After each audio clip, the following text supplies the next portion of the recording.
Let's go for a wee dander along the Marty Way.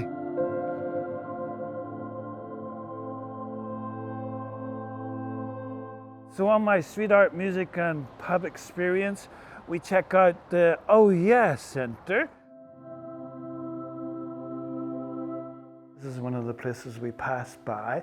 It's like a museum, but it's also a centre for the emerging artists coming out of Belfast and Northern Ireland. So these cabinets then contain memorabilia from artists, musicians that come from Belfast, including people like Van Morrison, of course. So this is a great place to come to chill, you know? Chill here with a coffee, lunchtime, check out the local music.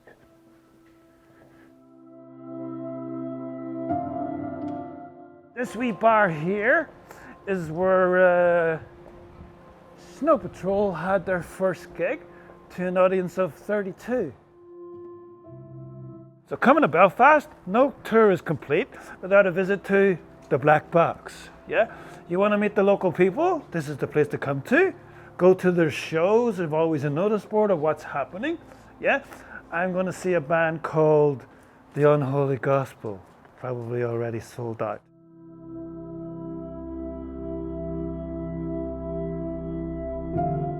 This girl is a local girl from just over the border in Sligo, Fritz, and she has street art in almost every town on the island.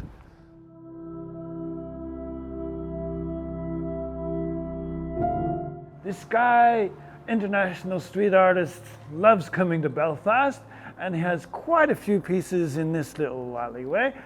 This piece is always falling apart. Yeah? So I'm sticking it together with chewing gum almost every time I'm passing it. Yeah? Mr. J Understrokeus knows all about it, and he appreciates my efforts to try and save his work. Unique, but that's the world of a street artist, because it's not going to last forever. Temporary, either tagged or, slowly deteriorate with the weather. So you're thinking of coming to Belfast? Why not take one of the walking tours along the Marty Way?